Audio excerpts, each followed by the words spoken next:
अपने घर में फूल लगाइए।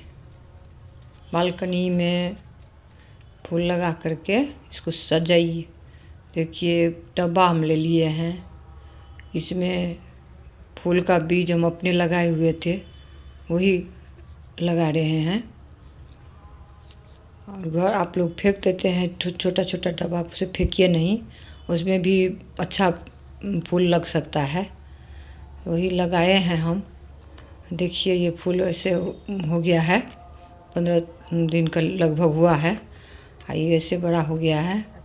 इसको थोड़ा मिट्टी हल्का कर दिए हैं, और मिट्टी हल्का करने के बाद इसमें जो है सो थोड़ा खाद दे देते हैं। खाद दे दिए हैं फूल वाला खाद आता है इसका, वही खाद दे रहे हैं हम। और उसके बाद खिलेगा आगे जा कर के बढ़िया और अच्छा हुआ। देखिए कैसे फूल बन गया है, कितना बढ़िया फूल हुआ है। आप लोग भी लगाइए और इसको बालकनी में जा कर के सजाइए। फूल को देखने में अच्छा लगता है, कितना प्यारा फूल है। देखिए तो कितना प्यारा लग रहा है। थैंक यू, नमस्कार।